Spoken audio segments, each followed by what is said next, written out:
26ৰ নিৰ্বাচনৰ ইতিমধ্যে ফলাফল ঘোষণা হৈ গ'ল আৰু ফলাফল আপোনালোকে যিটো ধৰণে আশা কৰিছিলে সেই আশা কৰা ধৰণে আপোনালোকৰ পক্ষত জনতাৰ যি জনাদেশ সেই দেখা পোৱা পৰিলক্ষিত নহ'ল।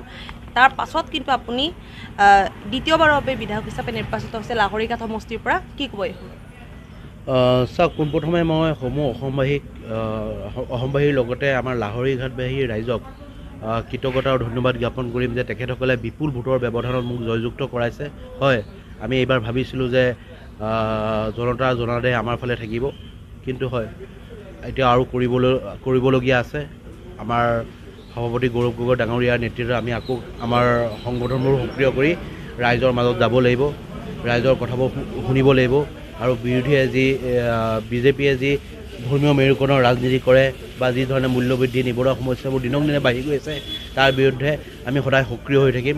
আমি ৰাইজৰ মাজত থাকি পেলাই ৰাইজৰ যিবোৰ অসুবিধা সেইবোৰ উপস্থাপন কৰিবলৈ চেষ্টা কৰিম আৰু বিধানসভাত গৈ পেলাই গোটেই অসমবাসী ৰাইজৰ যি ধৰি লওক আমাৰ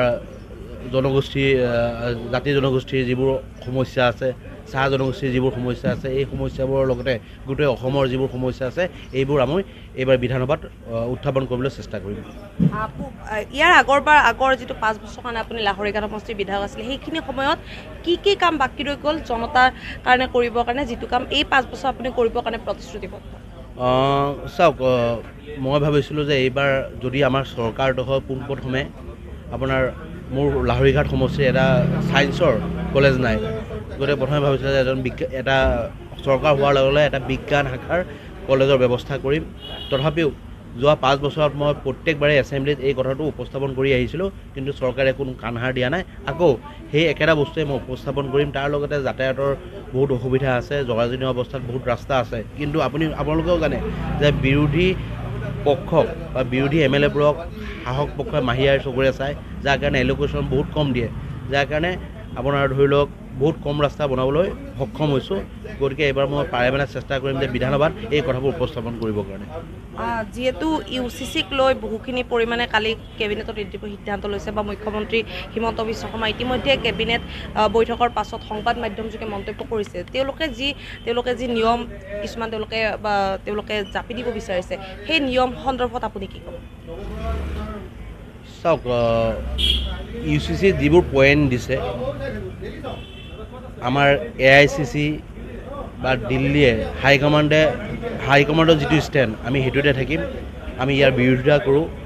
আৰু এটা কথা বুজিব লাগিব আপোনাৰ যে UCC যিবোৰ পইণ্ট দিছে এই পইণ্টবোৰ চালে, এতিয়া মই যদি আমাৰ সম্প্ৰদায়ৰ কথাবোৰ কওঁ, তাত আপুনি যদি চাই ল'ৰা ছোৱালী দুজনে সম্পত্তিটো পায়, পৈতৃক সম্পত্তি পায়।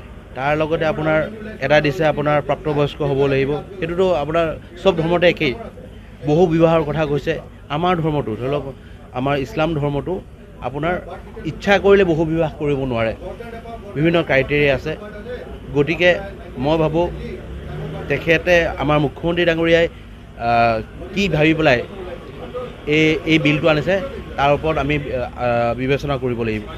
পৱন খেৰাক ইতিমধ্যে জেৰা কৰি থকা হৈছে যি ক্ৰাইম ব্ৰাঞ্চ ইতিমধ্যে জেৰা চলাই আছে। এই গোটেই ঘটনা সন্দৰ্ভত কি ক'ব? তেওঁৰ যি জেৰা চলোৱাৰ যি প্ৰক্ৰিয়া, সেই প্ৰক্ৰিয়া সন্দৰ্ভত কিবা আপুনি প্ৰতিক্ৰিয়া প্ৰকাশ কৰিব? চাওক, আইনৰ ওপৰত আমাৰ বিশ্বাস আছে।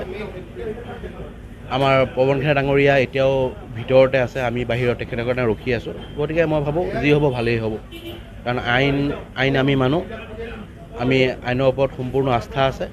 গতিকে আইনীভাৱে যি হ'ব সেইটোৰ ওপৰত আমি চাম।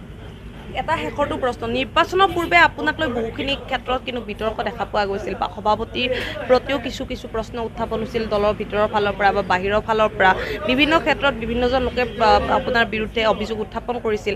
এই যিসমূহ অভিযোগ আপোনালোকৰ দলৰ নেতা, আভ্যন্তৰীণ বা বহিৰাগত যিসকল নেতা আছে তেওঁলোকে উত্থাপন কৰিছিল, এই গোটেই যি অভিযোগ, সেই অভিযোগক আপুনি নস্যাৎ কৰিব নে অভিযোগক এই সন্দৰ্ভত কি ক'ব? চাওক, এই অভিযোগবোৰ মই সম্পূৰ্ণৰূপে নস্যাৎ কৰিম।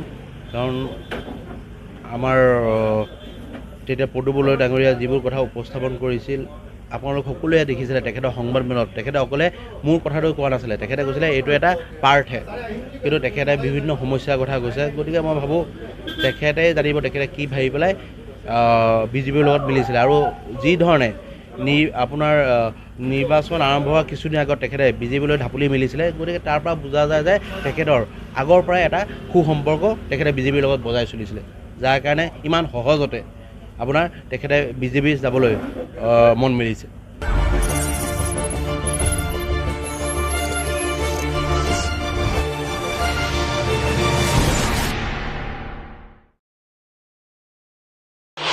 অসমৰ শৈক্ষিক জগতত অনবদ্য অৱদান আগবঢ়াই অহা পাঠশালাৰ আনন্দৰাম বৰুৱা একাডেমী। সাফল্যৰ ধাৰাবাহিকতাৰে শতাধিক শিক্ষাৰ্থীৰ স্থান লাভ। 4 শতাধিক শিক্ষাৰ্থীৰ চিকিৎসা বিজ্ঞান আৰু অভিযান্ত্ৰিক তথা অৰ্ধ শতাধিক শিক্ষাৰ্থীৰ IITত স্থান লাভেৰে শিক্ষানুষ্ঠানখনৰ অবিৰত সাফল্যৰ যাত্ৰা। শিক্ষাৰ্থীৰ শৈক্ষিক, বৌদ্ধিক, মানসিক বিকাশৰ এক সুপৰিকল্পিত গুণগত মানসম্পন্ন অনুষ্ঠান আনন্দৰাম বৰুৱা একাডেমী। আৰম্ভ হৈছে উচ্চতৰ মাধ্যমিক, কলা, বিজ্ঞান আৰু বাণিজ্য শাখাত নামভৰ্তিৰ প্ৰক্ৰিয়া। উচ্চতৰ মাধ্যমিক বিজ্ঞান শাখাত JEE আৰু NEETৰ ইণ্টিগ্ৰেটেড বাঞ্চেল ক্লাছেছৰ ব্যৱস্থা কৰা হৈছে। ছাত্ৰ ছাত্ৰীৰ বাবে উপযুক্ত ছাত্ৰাবাস আৰু ছাত্ৰী নিবাসৰ ব্যৱস্থা থকাৰ লগতে যাতায়াতৰো সুব্যৱস্থা আছে আনন্দৰাম বৰুৱা একাডেমীত। স্নাতক আৰু স্নাতকোত্তৰ শ্ৰেণীও উপলব্ধ আনন্দৰাম বৰুৱা একাডেমীত। কেন্দ্ৰীয় লোকসেৱা আয়োগ আৰু অসম লোকসেৱা আয়োগৰ পৰীক্ষাত শিক্ষানুষ্ঠানখনৰ কেইবাগৰাকী শিক্ষাৰ্থীৰ স্থান লাভ। নামভৰ্তিৰ বাবে এতিয়াই যোগাযোগ কৰক 6000163376 6000288137। শিক্ষানগৰী পাঠশালাৰ অন্যতম শিক্ষানুষ্ঠান আনন্দৰাম বৰুৱা একাডেমীত পাঠশালা।